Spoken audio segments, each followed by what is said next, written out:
네, 어제 저녁 윤석열 대통령과 여당 지도부가 대통령실 분수 정원에서 만찬을 함께했습니다. 관심을 모았던 독대는 없었지만 대통령실 관계자는 화기애애한 분위기 속에서 만찬이 진행됐다고 당시 상황을 설명했는데요. 모두가 화기애애했던 건 아닌 것 같습니다. 만찬에 함께했던 국민의힘 김종혁 최고위원이 조금 다른 이야기를 전했는데요. 들어보시죠. 그 이제 사실과 해석이 다른 거잖아요. 어떤 사실에 대해서 그 받아들이는 사람마다 또 해석이 다를 수 있어요. 그러니까 저도 이제 어제 그 대통령실에서 나온 자료를 봤는데 그것을 또 이제 현장에 있었던 사람들이나 또 당에 있었던 사람들의 입장에서는 좀 다르게 해석할 수밖에 없는 부분이 있었어요. 아, 화기애애라는 표현은 그러면은 대통령실에선 그렇게 느꼈을지 모르지만 예. 거기서 식사하시는 분들한테는 이게 화기애애인가라는 약간 좀 애매했어요.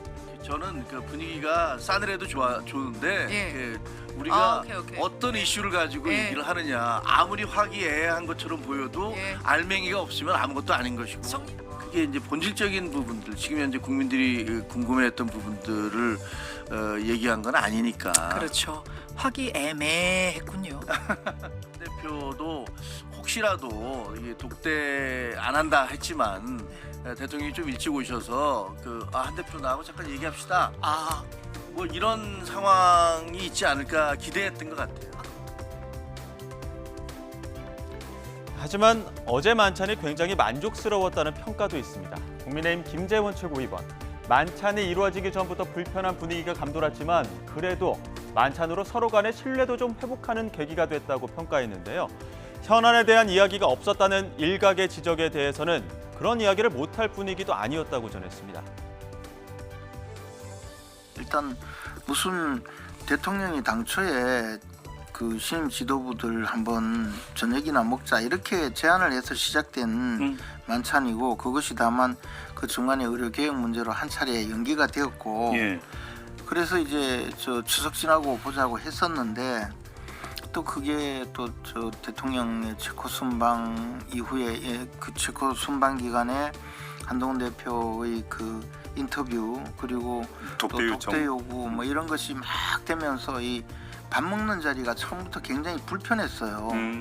그렇기 때문에 저는 사실 어제는 그나마 서로 간에 그래도 약간의 신뢰는 회복하는 계기가 되지 않았는가, 그런 면에서는 굉장히 만족스럽다고 그렇게 평가할 수 있다고 보는데, 또 어떤 분들은 그 자리가 지금 이 엄중한 상황에서 밥만 먹고 와서 되겠느냐, 뭐 한판 해야 되지 않느냐 이렇게 생각하는 분은 그 조금 다르게 이야기할 수도 있겠다고 싶어요. 근데 사실 근데 그 이야기 못할 분위기는 전혀 아니었어요. 네, 한편 이재명 대표에 대한 검찰의 징역 2년 구형 이후 민주당이 법 왜곡죄 등으로 입법 드라이브를 걸자 정치권 공방도 계속되고 있습니다. 여당은 이 대표 개인적 복수에 입법권이 동원되고 있다며 작심 비판을 이어갔는데요. 민주당 정성호 의원은 오늘 아침 인터뷰에서 검사들의 편파적이고 자의적인 판단을 제어할 필요가 있다면서 법 왜곡죄의 필요성을 강조했습니다.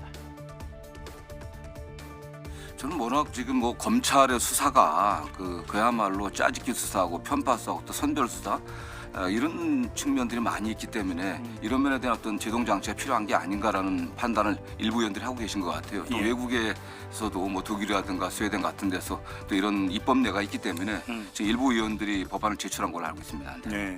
필요하다고 보세요? 저는 필요하다고 보고 있습니다. 특히 그 왜곡의 기준이 어떻게 되는 거예요? 그러니까 뭐 죄가 되는 걸 죄가 안 된다고 판단하고서 기소하지 않고 또 그다음에 검사들이 이재명 대표 사건에서도 드러났는데 또 다른 사건에서도 본인 그 검사의 객관 의무라는 게 있습니다. 피고인에게 불리한 증거도 피고인에게 유리한 증거도 제출해줘야 되거든요. 사실은. 그럼에도 그런 걸 제출하지 않습니다. 이런 어떤 검사들의 자의적 판단을 제어할 필요가 좀 있다고 보고 있습니다. 그러니까